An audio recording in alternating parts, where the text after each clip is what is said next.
See Vrindavan, see Navadip, Gangramai, Tulasi, Samaveda, all glorious is the Lord, all glorious is the Lord, all glorious is the Lord, all glorious is the Lord, Mama Vishnu today.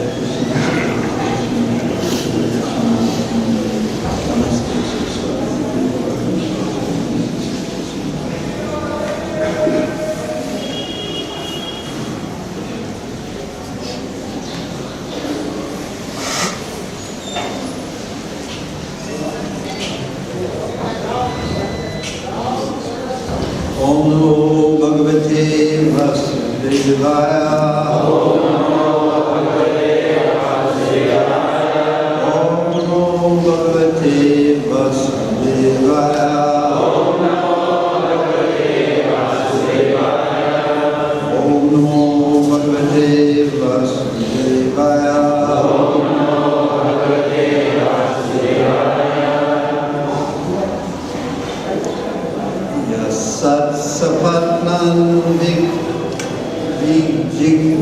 Sammano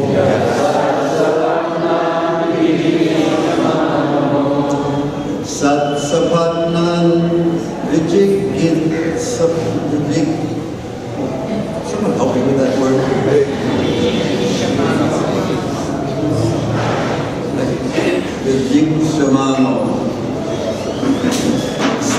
Satsapatnam Vichikitsamano Viheshvarishayate Purvam Adyati Durga Srita Urjitarin Neshu Kamam Vicharet Pastit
having nothing to do with the material world, practically speaking, living alone. He had decided not to adopt or to become the king of the world, and rather he decided to renounce the world, and he allowed his younger brother, whose name was Uttanapada, who is especially famous because of his glorious son, whose name was Vrindavan. So Uttanapada had taken up the kingship over the world, and Priyavrata had renounced the world. But then the powerful dynasty of Swayambhuva Manu had ended the lineage of Uttanapada and Dhruvamaraj had ended.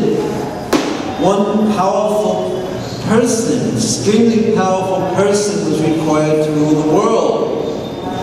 And Priyavrata, who had renounced the world already, was asked to take up the post by whom? By Swayambhuva Manu. And then, when he was somewhat reluctant to take up the service, because that would mean ruling the world, most materialists would jump at this chance to rule the world because we think that it would mean I would get just what I wanted at any time I wanted. Unlimited power, unlimited wealth, unlimited armies, enjoyment. But Priyavrata had asked a very important question. If I surrender and take up this service as you have requested me, my dear father, will this somehow or another, or can this somehow or another get in the way of my spiritual life? My spiritual life is everything for me. Millions of years ago, I have decided to renounce material enjoyment. I rejected the opportunity that I had to take up the kingship, the rulership of the world, and I have sat on a mountain, and I'm just meditating. My senses are unengaged with the sense objects, and I am meditating on the Supreme Lord. And if I now, as you have requested, take it as my service to rule, can this service get in the way of my spiritual life? This was the question that he asked. I found this question so relevant, so important. So, Swayambhuva had called Lord Brahma, even a greater authority, to try to convince, a greater authority than himself, to try to convince Priyavrata Maharaj to take up rulership. Here is Lord Brahma, the ending of the verse, the next to the last verse, that Lord Brahma is going to speak to Priyavrata to convince him that now you should take up the service. You should do it. You should renounce renunciation. You should renounce renunciation for service to the Lord.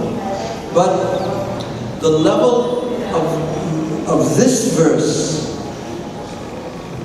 is spoken, and the one we're hearing today. The level that this verse is spoken on is not on the highest level of an answer, but his answer has been on many levels. Brahma's answer to Priyavrata has been on many levels, and this level is not the highest level, but in the next verse, the highest level is spoken. The actual level where one is completely safe, regardless of how one is serving, because on that one takes full shelter of the Supreme Lord. And here they are.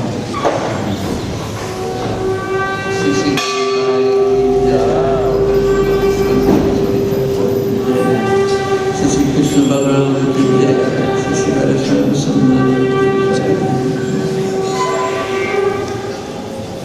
So on this level, this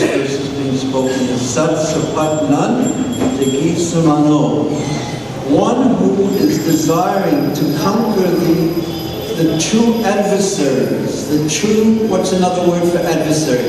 Raise your hand. Raise your hand. Yes. Opponent. Opponent, yes. Another word, still. Enemy. If one wants to conquer one's enemies, because usually we think our enemies are external to us, and they are trying to stop us. Because an enemy, we define as someone who's trying to stop us from what we want to do. So, if one is serious about one's spiritual life, these enemies are the only enemies, and they are grouped around the main enemies, as the Avanti Brahma explained. And what is that main enemy? Or practically speaking, the only enemy? Please stand up and say it. Oh, even one level more general. Yes, thank you. The mind. The mind. The Avanti Brahmana says there is only one cause of misery. There is only one cause of suffering in this world, and that is my mind. Not that my mind is causing everyone else suffering, but it's causing me suffering. My mind. So yasat sapatnan vidagi samano griheshu, in household life. Niyavishya, having entered. Yateta, must try. Purvam, first. So upon entering household life, one must at first try something, what he's going to describe now. Atyeti. This is for one who is desiring to conquer the actual enemy. Atyeti conquers. Durga Asrita. Being in a fortified place. Urjita Arin. Very strong enemies. Chineshu. Decrease. Kamam. Lusty desire. So he's speaking about household life, but the very strong enemies can be conquered if one is Durga Asrita. What does Durga Asrita mean? In a fortified place. Yes, in a fortified place. Taking Asrita, taking shelter of Durga, the fort, he's comparing household life to a fort here, where a fort is required to, if strong enemies are attacking, one goes to a fort and closes the doors and stays on the walls, and one is able to withhold the attack of very strong enemies from within a fort. So he's comparing Griheshu, household life, to Durga Asrita here. Having taken shelter of the fort of household life for the purpose of conquering these very strong enemies, lust, anger, greed, matsarja, rupa, etc. Conquer, etc. So, as the verse continues, so Chineshu, decrease. So the enemies are decreased. Kama, lusty desire. Vichare, can go. So one can go inside a fort of household life, as explained, to decrease the lusty desires of other enemies. And then the final word of the verse, vipaschit, the most experienced learning.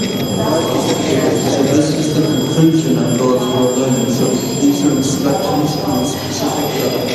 Now here is Srila Prabhupada's translation. Please listen carefully. One who is situated in household life and who systematically conquers his mind and 5 sense organs is like a king in his fortress who conquers his powerful enemies. After one has been trained in household life, and his lusty desires decrease, he can move anywhere without danger. So we'll repeat the verse now, and then I'm going to ask that very important question, what do you remember? And then we'll read the purport, the Prabhupada's purport. We'll ask that same question. So first we'll repeat the verse. One who is situated in household life and who systematically conquers his mind and 5 sense organs is like a king in his fortress who conquers his powerful enemies. After one has been trained in household life, and his lusty desires have decreased, he can move anywhere without danger. What do you remember? Please raise your hands. If upon entering Just one point. entering Grihastha ashram, one can decrease his lusty desires and then move without any danger. One can decrease one's lusty desires and then move anywhere without danger. Here the hint of what the purpose of household life is.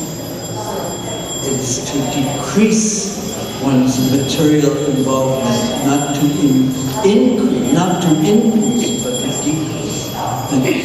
Anyone else remember anything from the verse?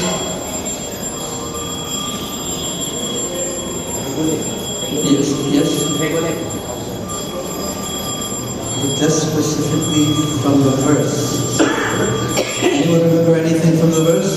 Yes, Paul. One needs to be trained. Yes, exactly. After one has been trained in household life. So household life is the training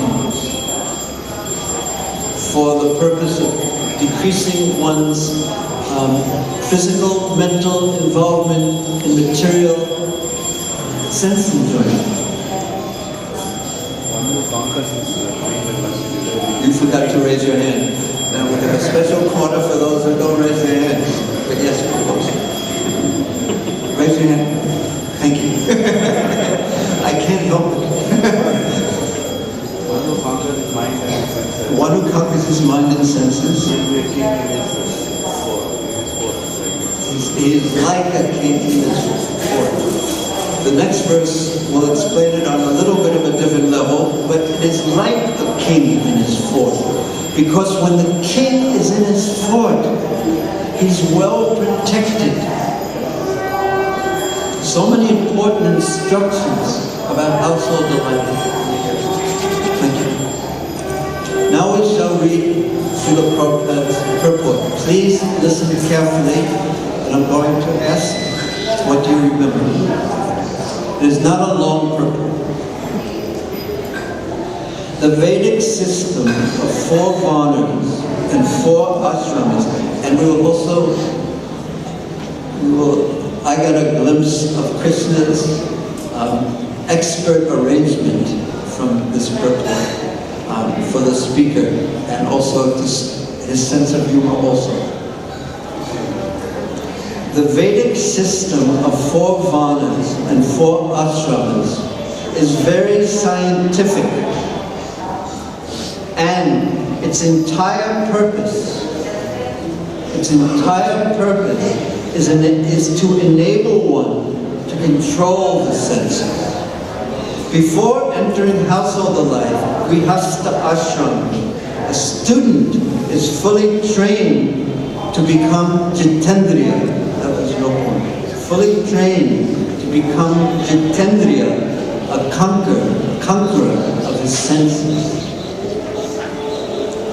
Such a mature student is allowed to become a household, and because he was first trained in conquering his senses, he retires from household life and becomes a vanaprastha as soon as the strong waves of youthful life are past and he reaches the verge of old age at 50 years or slightly more.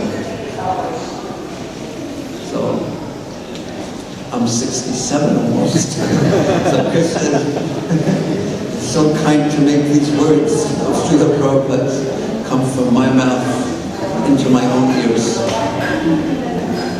without tweeting Mataji here. Even. Then, after being further trained, he accepts sannyas. He is then a fully learned and renounced person who can move anywhere and everywhere without fear of being captivated by material desires. The senses are considered very powerful enemies. As a king in a strong fortress can conquer powerful enemies, so a grihastha in grihastha ashram, householder life, can conquer the lusty desires of youth and be very secure when he takes vanaprastha and sannyas. What do you remember? Please raise your hand.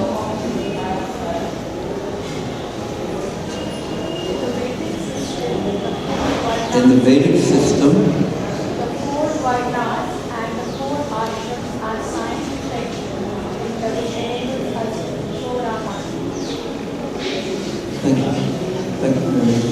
In the Vedic system, the four Varnas and the four ashrams are scientifically organized to train us to control our minds. Our senses, of course, and then the mind. Because one cannot control the senses without controlling the mind. And one cannot control the mind without controlling the senses.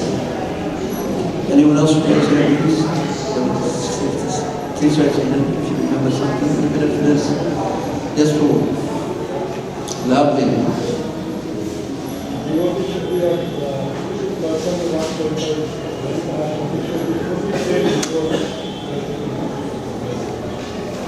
A devotee or someone entering the householder ashram in the varnashrama system should be trained in brahmacharya before entering householder life. And what is that training in brahmacharya? What is the brahmacharya training?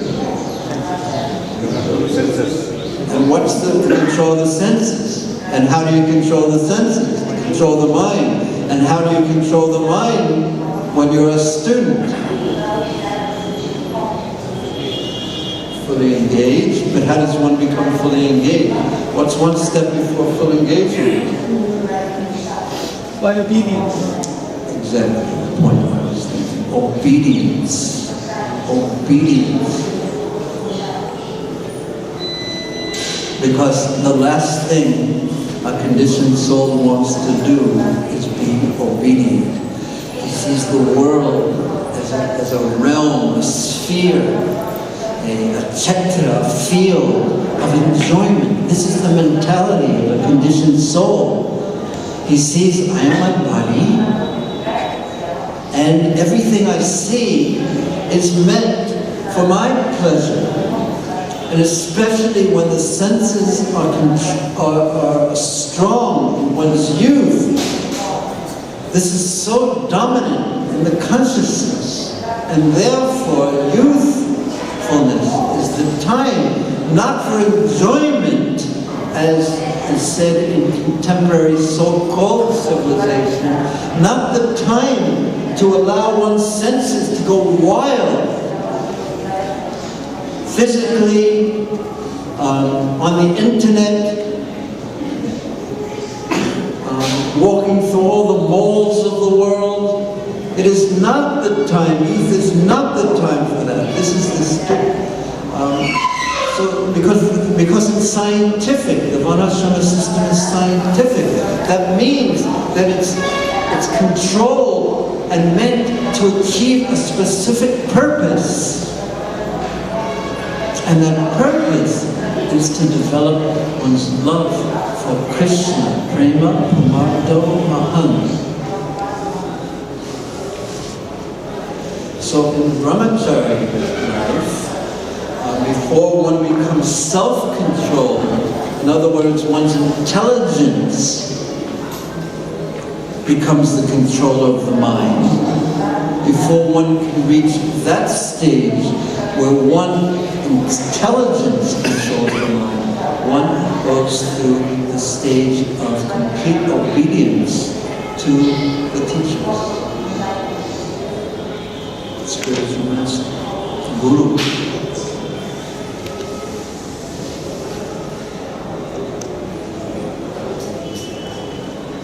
And then, gradually, that obedience, subservience to the teachers becomes transferred to the authority of the teachers, becomes transferred to the authority of one's intelligence, and that is training.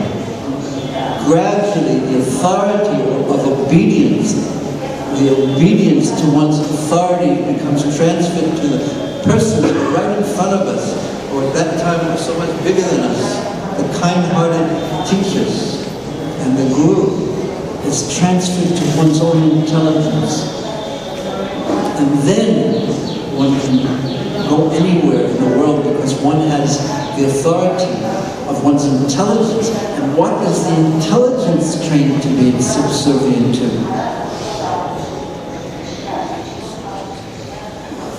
What's the intelligence trained to be subservient to? The Bhagavatam, the Bhagavad Gita, Shastra, the books. And the teachers instruct on the basis of the holy books. I am not saying this is what Shastra says.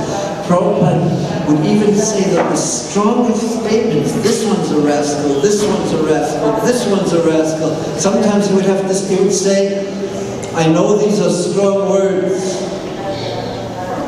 They are all rascals, but I am not saying. This is what Krishna is saying. This is what Shastra is saying. He was showing his obedience and subservience, that his intelligence was not his own intelligence. Intelligence means the point of discrimination. How do I decide what is good, what is bad, what is to be done, what is not to be done, what is over there when I cannot see it? It is through intelligence. So this is called Shastra. Seeing through the eyes of Shastra, coming through one's intelligence. Nadeki taramurti, to not see the specific forms, external forms of matter, but to see Ishtadeva Spurti, to see Krishna and Krishna's presence everywhere in everything, as Shastra explains. Not in an impersonal way, but in the most personal way.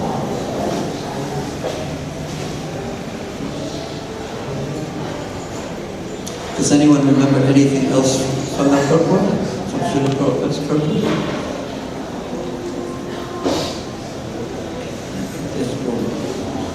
It was mentioning that one has to be trained in brahmachari before becoming grihasta, and similarly, there has to be training within grihasta before one attains vanaprastha. Yes. One has to have So brahmachari life is the training for grihasta life, and grihasta life is the training for vanaprastha. So this is scientific. And what is sannyas life? What is the training of sannyas life? Paratmanishtam, complete dependence on Krishna. And then one can go anywhere, everywhere. So each ashram has its challenges and its gifts and a point of training and a point of achievement. And what's the benefit of being completely dependent on Krishna at every time and every circumstance?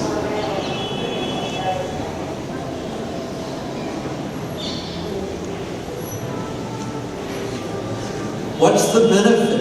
Because I would like to ask a question and then people. What's the benefit of being completely trained and dependent on Krishna in every time and circumstance? I mean, what would your life be like if you were completely Krishna conscious? Fearless. Fearless. Abhay Sharan. Srila Prabhupada, were you with Srila Prabhupada when he was walking by in Calcutta? That time when he saw the devotees with Prabhupada saw the Victoria Memorial? And were you there with Prabhupada and someone, and Prabhupada said that when he was young, they were building it and there was scaffolding around it. And when he was young, he climbed up to the top of it. And were you there? Possibly. You can tell the story.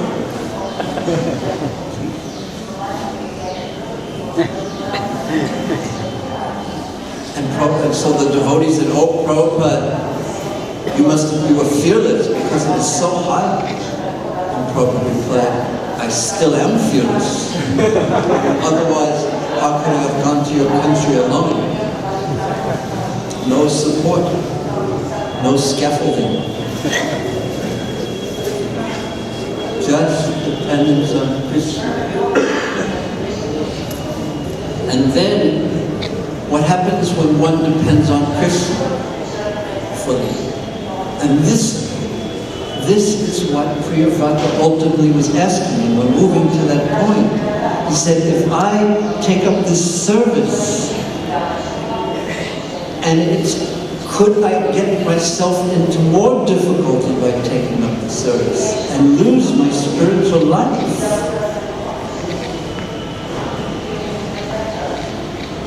If I'm completely depending on Krishna, can I be placed in a situation where I'm lost?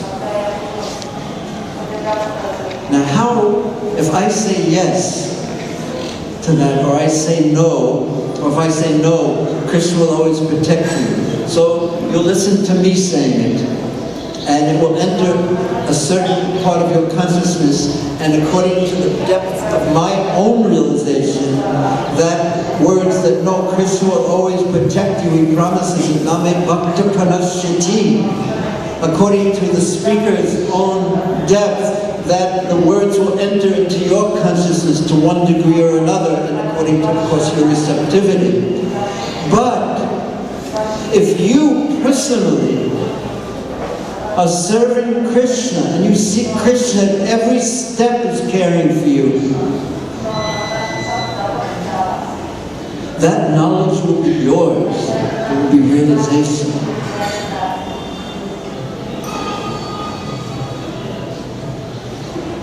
So that is life's purpose. Because at the time of death, what external aids, what support, or what things will I have that will give me the faith and the security and the fearlessness to hold tightly with my full consciousness to Krishna's lotus feet? What will I have? All the things that I rely on in my life,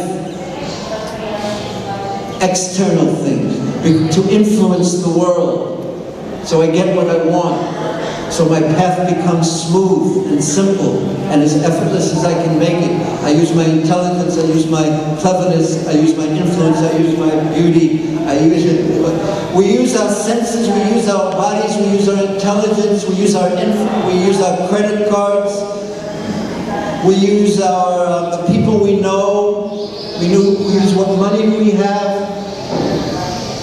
We use our friends, we use our family to lean on, to help us move forward when in difficulty. But when we're dying, when the soul is leaving the body, which of those external supports will actually give us the shelter that we need, that we require to hold on to Krishna, whose lotus feet. Because the time of death is the most difficult of all times. Obviously, it's the most difficult of all times. And we live our life forgetting that it's going to, that our day is. One famous entrepreneur, American business computer entrepreneur said, if you live your life as if this day may be your last day in this world, one day you're going to be correct.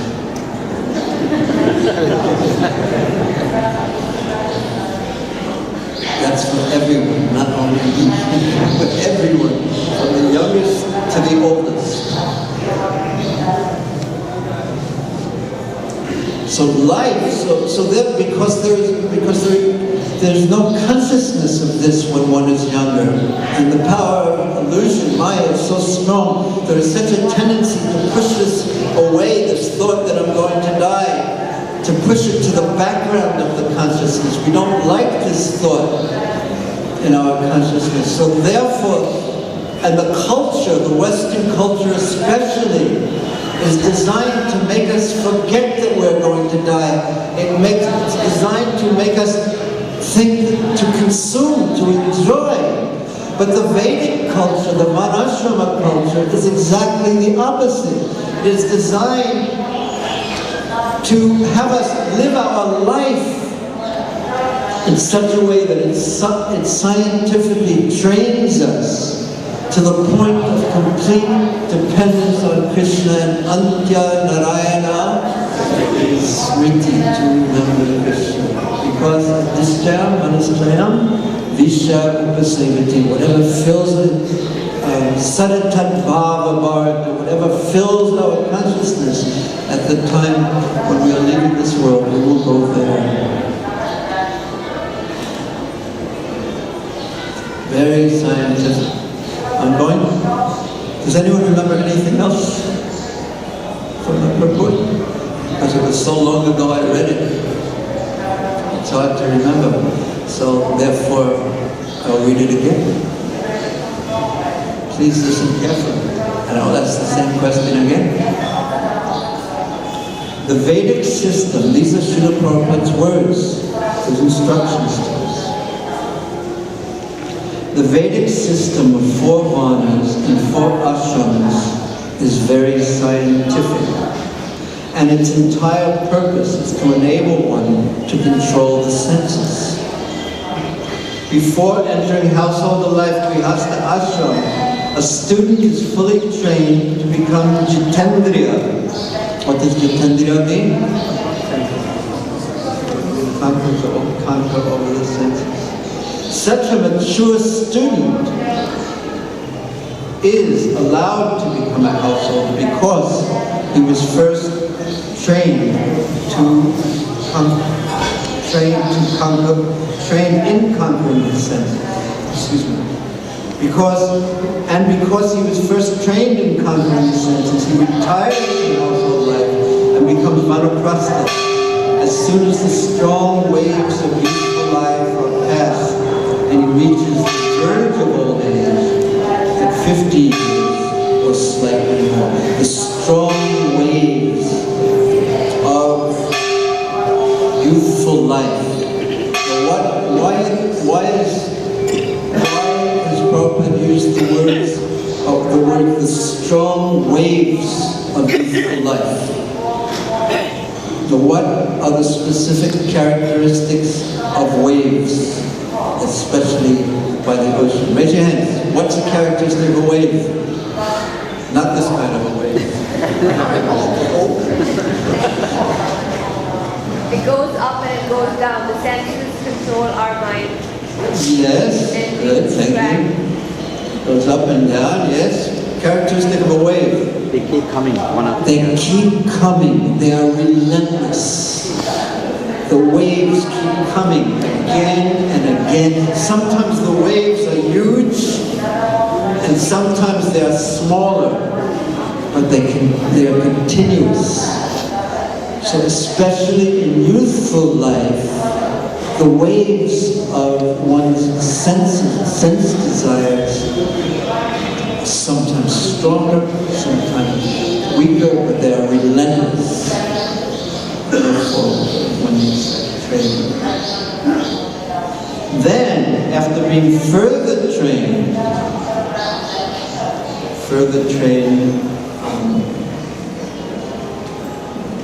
in Vanaprastha life.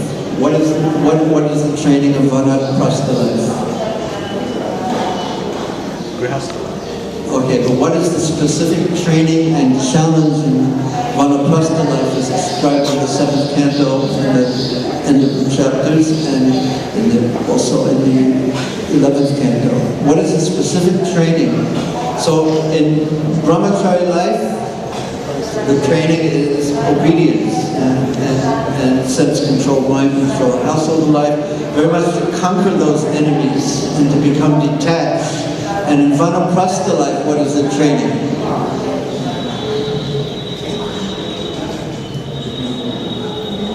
Detachment from family life. Detachment from family life, but detachment from one's material body. Tapasya. I don't care. Performing such, the way, when you read this in the Bhagavatam, it's frightening what Vanaprasthas have to do. The austerities they perform,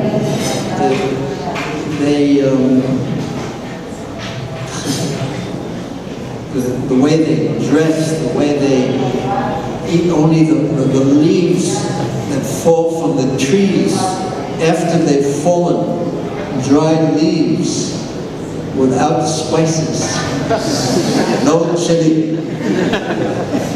Not possible for those born in Bharatvash,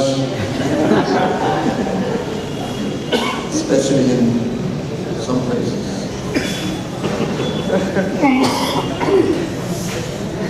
Complete austerity, letting the fingernails and the hair and the beard grows and the itchy, and not bathing and wearing the tree bark, itchy.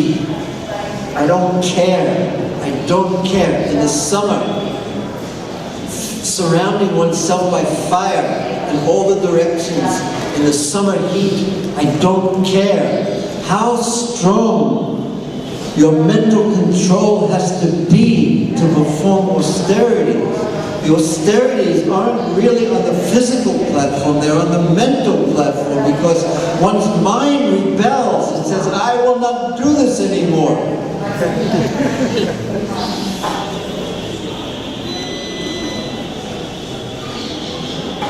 And then, the purpose of that, when one's mind is controlled, is to completely depend on Krishna. Because one has to be able to control one's mind then, to depend completely on Krishna. Because one will be in the most fearful conditions, and the mind in fear. It's not like you can just think, oh, right now I think that Krishna should protect me right now. No, it doesn't go through the intelligence in great fear. Just the mind reacts in such an intense way, and one has to be so practiced to depend on Krishna.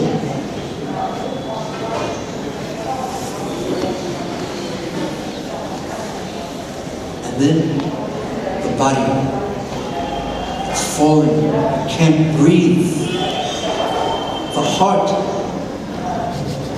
Everything that we take for granted in life, our very body, the fact that I can move, I want to move my hand and it goes up. I want to move my elbow, it goes up. We take these things for granted as if it's automatic, as if it's automatically coming, but it's actually only coming by Krishna's mercy. The most complex arrangements are there to make the simplest things that we take for granted occur. To go like this, it takes so many muscles. And then you ask the question, my desire is to move my hand, but what connects my desire, which is just a thought, to the muscles? What connects? What is the connection between my thought and the muscles that make my hand go up? We do it so automatically. We take it completely for granted. There's the mechanical system, but then who has put this mechanical system together? By chance? And you just mentioned something like that before, Prabhupada, and the word rascal would immediately come from his mouth. It's by chance? By chance? This most complex arrangement? Incredibly complex. It's been organized by chance. When you organize something by chance, you get the traffic in Pune. And if you've ever been to Pune, it makes Delhi traffic look organized. Nothing against Marathis. Is that true, Prabhu? The traffic in Pune? Number one, as far as I'm concerned. So this is all going on, and when your body can't move, and the desire may be still there, and nothing is working, everything you take for granted, everything you depend on, and you can't breathe, and pain, and you're helpless, and you're terrified, one has to be very practiced, and then at that time, one needs the help of Krishna. And at that time, one needs the help of Krishna's devotees more than anything else. And therefore, in the first canto of the Bhagavatam, at the end, Srila Prabhupada's purport describing Cricket Maharaj's condition, he said when Sukadev came, when the great devotee came, that this is especially to be seen when the devotees come at the time when we are leaving this world. It is especially seen to be recognized as Krishna's special mercy, His special kindness. This is how Krishna's kindness comes to us. Okay. The next verse in purport really to the point. And it is a wonderful verse.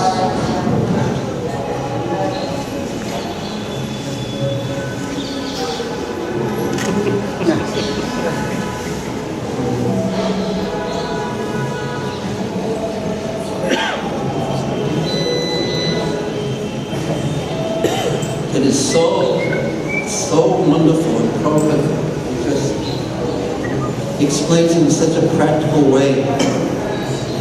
Everything in such a practical way. Okay, but I will end here. Thank you very much. Any questions or comments for another 5 minutes? Any questions or comments?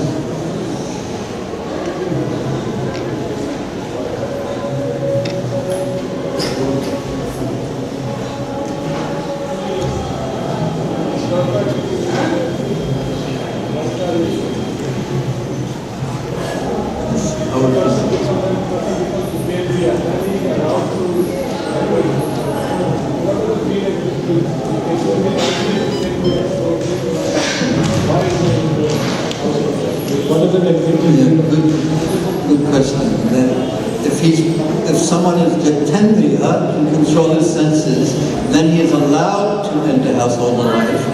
But if he is Jitendriya, why would he enter household life? Yes?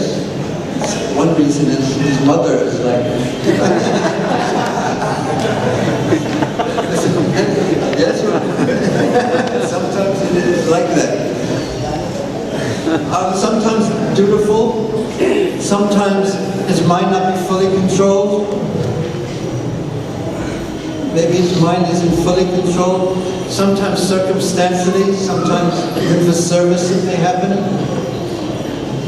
Like in the case of Priyavrata, sometimes there's perhaps different degrees of being able to control the senses and mind.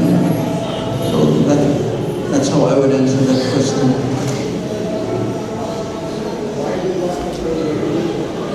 But maybe there's different degrees. It's not either controlled or not controlled. There's so much gray area between. It's different degrees. The only way to fully control the mind is one's mind is fully absorbed in loving thoughts of Krishna. That is the only full control over the mind and the senses. When one's senses are fully engaged in Krishna's service due to spontaneous, natural, loving attraction.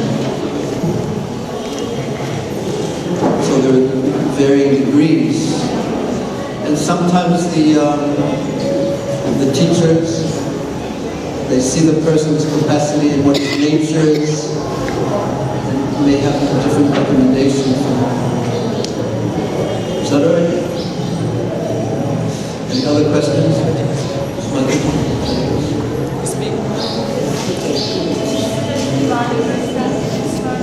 Hare Krishna. I can't hear you. Very Kamal. Microphone. Just one second. You mentioned in the class that Vanaprastha is to develop detachment from the body and circling with the fire in the hot sun. Detachment from the body is, I understood, but I couldn't understand. Tolerating the sunlight, the cold is all right, but in the middle of the hot sun, by adding the fire around, why do we, kind of... What's the need? Means respecting the body given by Krishna, respecting the body given by Krishna, and maintaining the rules which the body needs to follow. But yes, I felt like why to add the torture to develop detachment? The question is clear. Why go to such extreme methods? Because this is a gradual process. And it's not specifically only based on Krishna Bhakti. It's developing by stages detachment. So the Vaishnavas, what to speak of at this particular age where no one has the capacity to do these type of austerities. These are not recommended. Things like this have to be adjusted to make it practical for this age. So it's inconceivable for us to even think like this. If one is using one's body in Krishna's service, then one cares for one's body just as one would care for anything that belongs to one's beloved. But because we tend, in my stage, we tend to mix my own attachment to my body, for example, with the philosophy of it's meant to be used in Krishna's service, more detachment is actually required. And why is more detachment required? Is because one day my body is going to drop and I'm going to die. Rather, the body is going to. I'm looking for the right words because something has to be alive to die. So I can't use the word the body is going to die because there's no life that the body has independently of the soul. The body is going to drop. one day, and to the degree I'm attached to it, to the degree I will be tortured by the thought and the factual occurrence of the body dropping. So true detachment is required. So what's practical for this age is not that, but true detachment is required. In the Varnashrama system, where it's scientifically organized, so complete detachment would actually occur. I'm not sure if that gets to the exact heart of your question.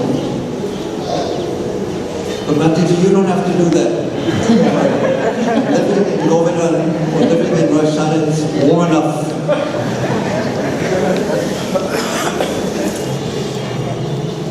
And then, sometimes the kings, when they would do this Vanaprastha, they would go with their wives. We read about this in the Bhagavatam. And the pain, when the husband would die, the pain of the wife would be worse than the fire. And they would go into the fire, she would make the fire to burn what remains of the body and then go into it, because it would be more painful for her. So that would mean there was so much detachment, but some attachment was still there. So it's very mysterious, this type of consciousness of these exalted personalities.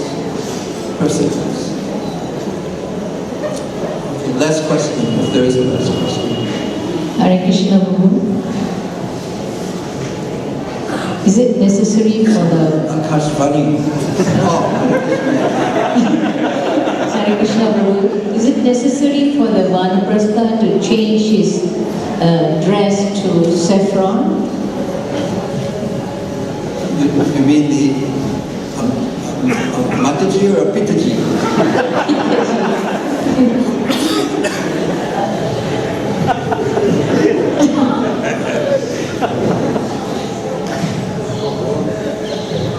First you have to answer my question before I attempt to answer your question.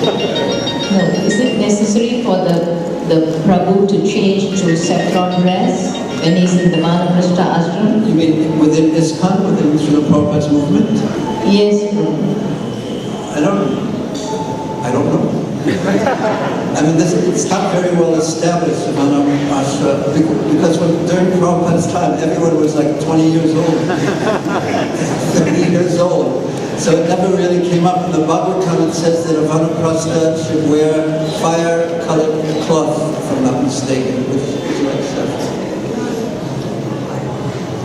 But the way I look at it is, personally, is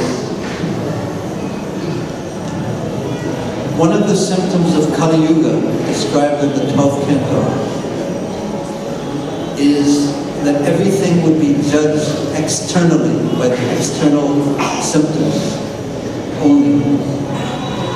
So, although the wearing of fire-colored cloth or saffron is prescribed, perhaps, in the Bhagavatam, the real essential point is the internal point, is that one should become detached.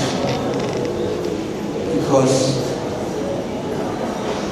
detachment from the body is required to depend fully on Krishna. So let us hold tightly the essential points, because in Kali Yuga one can't even perform the externals fully. And instead of saying, well, he says he's a Vanaprastha, he's not making it into some type of a food for Brahmagita, let's capture the essence and hold tightly to it. It's the safest. And the externals are meant to support the internals. Anyway, so not that the externals aren't important, but because this one specifically hasn't been defined by Srila Prabhupada clearly, or in ISKCON, there's no statutes or about it, then hold on to the internal detachment.